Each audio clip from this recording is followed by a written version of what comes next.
Oi, eu sou o Ronaldo Lemos, esse é o Expresso Futuro. A gente está aqui em Nova York e a gente vai falar hoje de ativismo político e internet. Enters some sort of weird moment where our governments basically do not have to listen to street protests. It's hard sometimes not to feel like a step's been taken backwards and that democracy's taken a hit. How do you then turn the energy that you create into lasting change?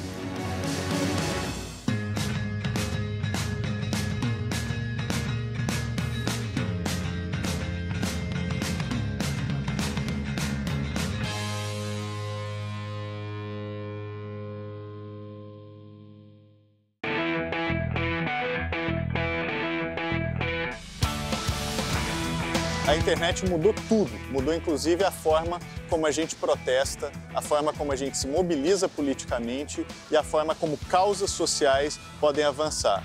Então a gente está vivendo um momento em que o papel político da internet está ficando cada vez mais claro. Isso acontece desde, por exemplo, a Primavera Árabe, quando você teve ditadores como Hosni Mubarak no Egito, que foram derrubados num protesto que foi totalmente filmado e captado pela internet e durou 18 dias. Então aquilo demonstrou o papel que a rede tem para a mobilização política e para o ativismo. No entanto, é preciso tomar cuidado para ver quais são as facetas desses movimentos que começam a surgir por meio da tecnologia. Tem gente que acha que a gente está vivendo uma crise na forma tradicional de fazer protesto. Então aquela coisa de ir para as ruas, ocupar a cidade, etc., está começando a perder a sua eficácia nesse mundo ultraconectado que a gente vive hoje. Uma das pessoas que pensam assim é o Michael White.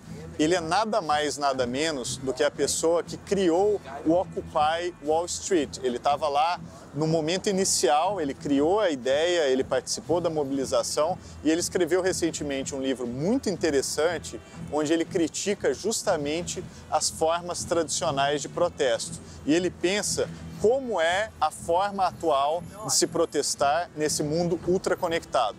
Vamos falar com ele.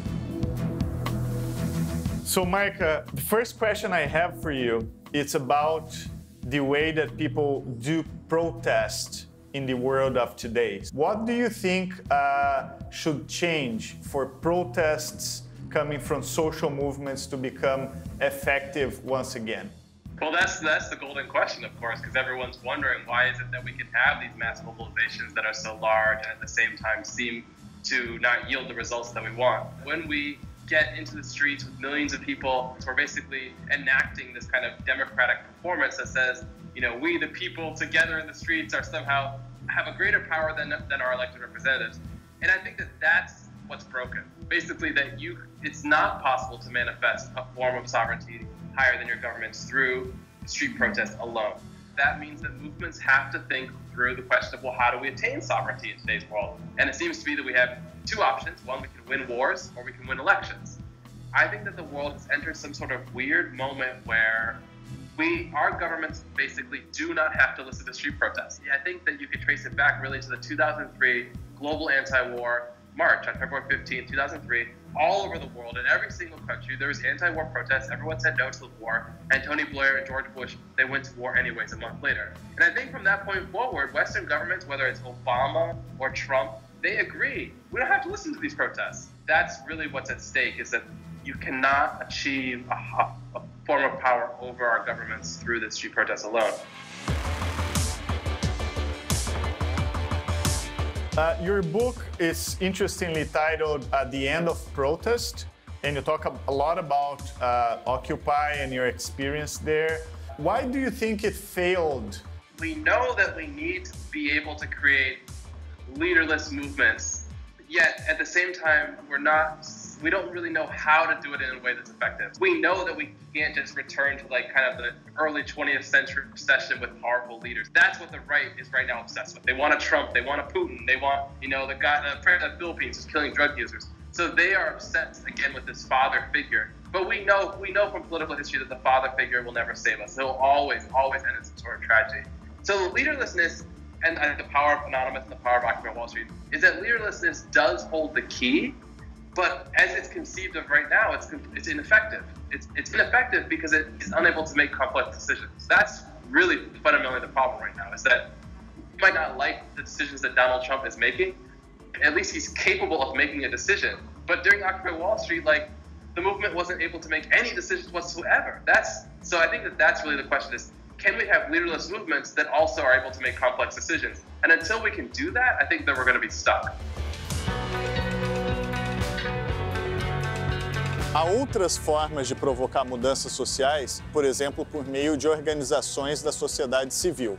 Aqui em Nova York tem uma organização chamada Purpose, fundada por esse cara chamado Jeremy Hymans, que é um australiano que desde os 8 anos de idade já se envolvia em mobilizações. A Purpose faz uma espécie de arquitetura de mobilização. Eles fazem intervenções no plano da cidade, dos estados e até global para provocar mudanças. E ele é uma das pessoas que mais pensa hoje no uso da tecnologia para a mudança social. Vamos falar com ele. So purpose builds and supports movements in what we see as the fight for a more open, more pluralistic, more just, and frankly, more habitable world. We try to develop some superpowers. The superpower of how you mobilize large numbers of people, how you inspire large numbers of people to action. So I think younger people expect to participate. You know, they don't really care how. You know, I think they're less interested in the technology, the platform, you know, of the day, you know, because that's going to change, right? It's Twitter that one year and next year it'll be Snapchat. What young people care about, I think, increasingly is they expect to participate in every aspect of their life. So expectations around participation are increasing in a world in which we're all participating, right? We can do much more from our bedrooms than we could have even dreamed of being able to do 20 or 30 years ago. So I think that's the shift that's interesting.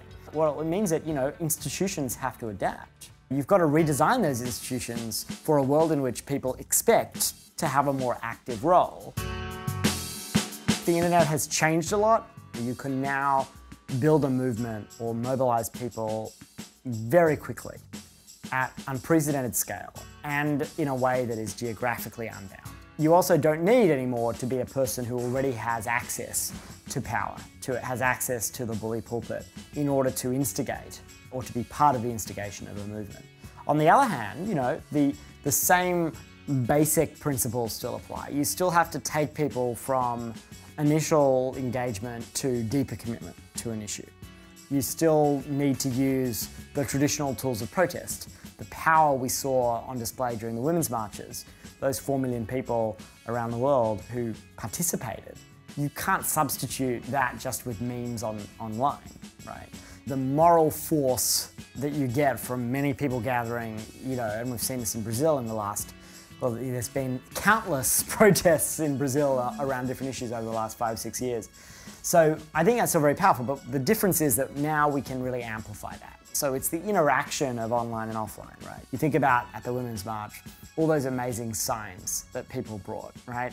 And the millions of images of those signs that were then sort of circulated around the internet, so that even though only 4 million people actually were at those marches, millions more, tens of millions, hundreds of millions of people had an experience at that moment and were impacted by it. There's a lot we can learn from the Black Lives Matter movement. I think one of the things that's so interesting about it is the ability of that kind of decentralized movement to spread an idea, to make that idea salient in an environment where there's so much noise, so many issues competing for attention. I think that model of movement building and the application of technology to that was really inspiring. With movements like that are decentralized and what we would call ownerless, you also have this sort of related challenge of how do you then turn the energy that you create into lasting change, lasting policy change, to a change in a law, to a change in a police department, to a change that's lasting in people's behavior and values. Outra forma de mobilização que tem causado no mundo de hoje é a estratégia adotada pelo grupo chamado Anonymous, ou seja, hackers que se unem na internet para se mobilizar sem que cada um tenha que revelar a sua identidade pessoal. O interessante desse grupo é que ele foi celebrizado pelo uso daquelas máscaras que foram criadas pelo quadrinista Alan Moore na sua história V de Vingança. É interessante porque o Anonymous teve o seu pico de atuação em 2012, onde ele causou globalmente, por exemplo, utilizando estratégias de mobilização para defender o site Wikileaks. Desde então, o grupo anda um pouco em baixa. No entanto, a sua estratégia de mobilização é muito influente. É uma estratégia em que não há lideranças específicas, todo mundo é basicamente igual e as identidades não são reveladas. É uma forma de despersonalizar a atuação e a mobilização política. E esse modelo, apesar de ter surgido na internet, cada vez mais influencia outras formas de atuação também no plano real. A gente vai falar com a Gabriela Coleman. Ela é uma das maiores especialistas do mundo sobre o fenômeno e o surgimento dos anônimos. Ela passou muito tempo conversando e pesquisando esse modelo de atuação. So anonymous is currently a name that's used by different groups around the world, you know, from Brazil to Malaysia to Italy, to organize very different forms of political activity, from street protest to political hacking. And the core idea around Anonymous is that people contribute without seeking any fame or recognition. So 2011 was absolutely the peak, like bleeding a little bit in 2012, where the activity was so gargantuan.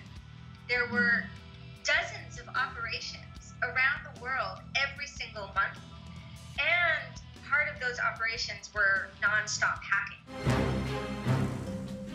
O Anonymous surgiu em fóruns da internet e as primeiras ações do grupo não tinham razão política, nem tinham nenhum interesse em mudar coisas da sociedade. Era uma galera que queria se divertir, dar risadas e fazer a boa e velha zoeira na internet. No entanto, o grupo começou a ficar cada vez mais profissionalizado, começou a fazer ações que tinham um perfil cada vez mais grandioso e com isso o grupo passou a ser conhecido e também perseguido. Agora, a questão é que todo o leque de atuações que o Anonymous desenvolveu quase que por acidente, hoje acabou sendo copiado por peixes muito maiores. Atores internacionais e até mesmo os países começaram a olhar para as táticas do Anonymous e começaram também a incorporar essas táticas para até inclusive fazer espécie de ciberguerra ou ações políticas contra outros países, tentando inclusive interferir em processos eleitorais nos Estados Unidos, na França e em outros lugares, usando técnicas totalmente desenvolvidas pelos anônimos. Ataques de negação de serviço, roubos de dados, vazamentos de dados, inclusive no Wikileaks e outros sites, tudo isso como uma forma de, vamos dizer assim, atacar as democracias ocidentais. Então, o que surgiu como brincadeira ali dos anônimos, hoje virou uma grande questão geopolítica. So the legacy of Anonymous is really profound, even if Anonymous is not around as actively today. That tactic, which they helped kind of really popularize, lives on. The other part of the legacy, do you think it might be the idea of a leaderless organization? I think Anonymous definitely had an effect, but I think Anonymous, why they really mattered was, first of all, they embodied that ethics through visual kind of markers of anonymity, which were like a headless man with a suit, the Guy Fawkes mask. It was really about masking the individual, which already was a very popular symbol because of V for Vendetta. So that philosophy reached a lot more people through the avenue of popular culture than I think the older anarchist tradition, which was a bit more niche. But with Occupy, those two really came together. Do you think that actually made social movements weaker? When it comes to Occupy and a lot of recent movements, I think it's helpful to compare 15M in Spain. The effects of 15M in Barcelona and Madrid are very tangible today. That movement was, also based on not having leaders, but they made that transition from a protest movement, which can only go so far, right? And then you have to be really well organized to think about how you can take the reins of power to institute more material changes. And they were able to make that transition. I think it's not a good idea to have a single person be the face of a movement. That's kind of a weak point, right? And the media will often focus on that person too much. If that person's reputation goes south, then the movement goes south. But, I do think that we do live in a society where often the individual becomes idolized, memorialized, and it's good to have some spaces where it's about the collective, right? Because in the end, social movements are about collectives, and you do have to put aside sometimes your own individual desires and wills in order to work collectively. So it's good to have some of those spaces where you're reminded this isn't about you, but it's about the us. But Anonymous made it very sexy.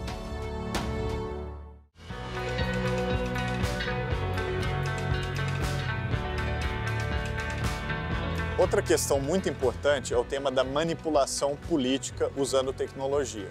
Em 2013, um pesquisador da Universidade de Oxford publicou um trabalho que foi considerado um divisor de águas nesse setor.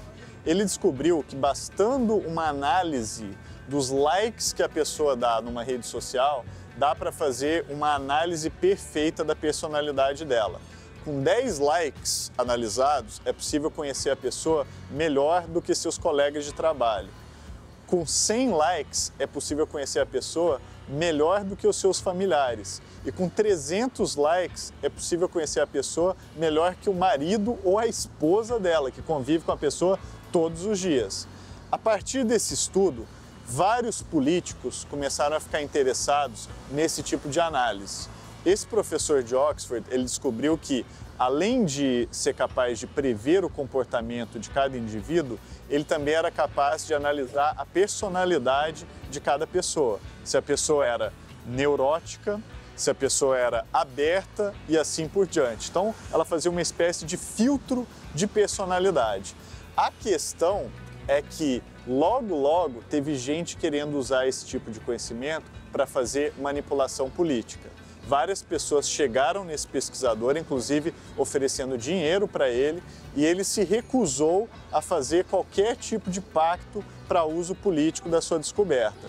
No entanto, um outro colega dele, chamado Alexander Kogan, que também era professor na Universidade de Cambridge, resolveu pegar todas as descobertas do seu colega e transformar aquilo numa empresa. Surgiu então a chamada Cambridge Analytica, uma empresa que está cada vez mais fazendo campanhas políticas pelo mundo baseadas em análise comportamental, sua, minha e de todas as pessoas que estão na internet, justamente para criar mensagens políticas que sejam as mais capazes possíveis de influenciar a sua decisão e o seu comportamento. Então, quando você ouvir alguma mensagem direcionada a você, lembre-se que aquilo pode ser produto de uma análise daquilo que você faz na internet e aquilo está buscando, na verdade, manipular o que você pensa.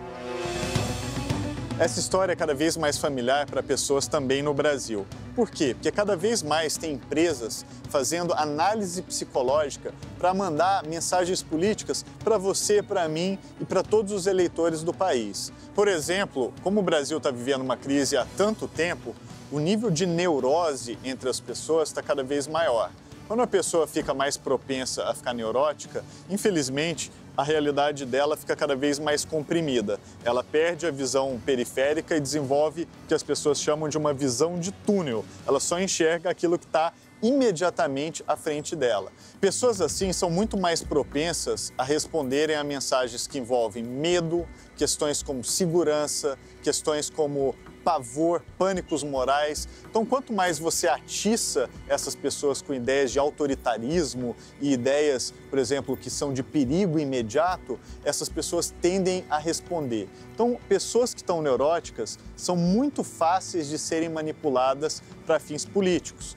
basta mandar mensagens desse jeito que a pessoa começa a responder na hora, porque ela começa a só enxergar aquilo e mexe com todas as neuroses que ela já está vivendo. Uma das formas de lidar com isso é perceber que essas mensagens estão sendo feitas para explorar justamente essas pessoas que são as mais vulneráveis, as pessoas que já estão sofrendo por razões pessoais e acabam sendo capturadas por mensagens políticas. Vale a pena, então, prestar atenção nisso, ver se isso está acontecendo com alguém que você conhece, para, obviamente, fazer alguma coisa. Quanto mais a gente ajudar aquela pessoa, a gente está ajudando também a própria sociedade e, inclusive, a diminuir a possibilidade de manipulação política. Uma das vertentes do ativismo no mundo de hoje é proteger a própria internet. A internet que se tornou uma infraestrutura crítica, importante para tantas coisas que a gente faz. As tentativas de fecharem, de censurarem ou de controlarem a internet só crescem. E é por causa disso que surgiu a Access Now, uma organização da sociedade civil aqui de Nova York que atua globalmente em defesa dos interesses dos usuários da rede. A gente vai falar agora com o Deji Bryce Olokutum. Ele é o diretor de campanhas globais da Access e um cara que está totalmente ligado na defesa dos interesses nossos, dos usuários. Access Now is a nonprofit organization that extends and defends the digital rights of users at risk around the world. We have a free 24-hour digital security helpline where we help people like journalists, LGBT people, people who are threatened for doing their human rights work. We also do advocacy and policy. We have 5 policy priorities: free expression, privacy, business and human rights, digital security, and net discrimination, what we call net neutrality. What we usually do is we partner with the people who are closest to the issue. We want to understand how they think we can make the best change. Sometimes it's actually just going and having a visit with a lawmaker in Congress, for example. Sometimes it's going outside the office of a corporation and holding up a sign. Sometimes it's online activism using a hashtag. So it really depends. We've seen very effective solutions in different places.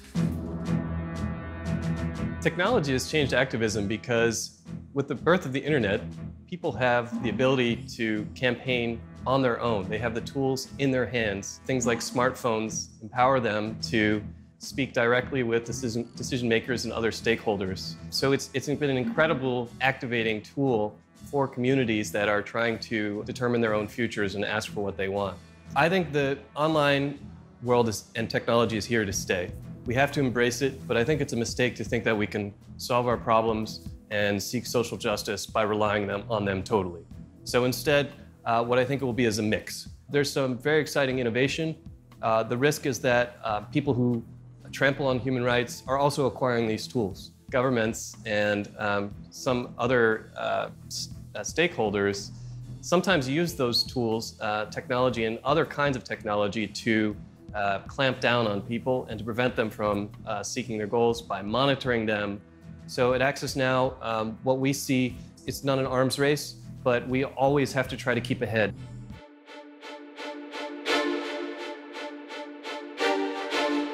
Human rights is a big field. So what we're seeing is that as technology gets imbued into our lives, for example, with the Internet of Things, your refrigerator or other device, even a doll that you might have for your child, could have some internet connection. A lot of those devices, people are rushing to embrace this. They're saying, oh, this is so cool, we can put the internet in this thing and we'll provide you with more service. But a lot of these tools are very insecure. So we want to make sure that people's privacy isn't trampled on. Encryption is very important for activists. First of all, everyone's using encryption when you go on the internet. When your browser is looking at different sites, if it has an S next to it, that means it's an encrypted connection. It just means that the message has been scrambled so that no one in the middle can take a look at it. As an activist, the United Nations Special Rapporteur on Freedom of Expression has said that encryption also provides you with a zone of privacy so that you can form an opinion. As an activist, you might be thinking about different strategies. If that's all vulnerable and anyone could read it, your words can be taken out of context. You might not be able to reach the strategies that you want. If for some reason the authorities go after you for something you're doing lawfully, just trying to promote rights and ask for what you think is important. If your information isn't encrypted, they could understand exactly who you've been talking to and round everyone up and put them, detain them, put them in jail, or do worse. So it's a really important tool. They're widely available. Many of them are free. With the broader human rights field, it's changing so rapidly. There are broader sociological trends that we're seeing in different governments around the world. It's hard sometimes not to feel like a step's been taken backwards and that people are, democracy's taken a hit.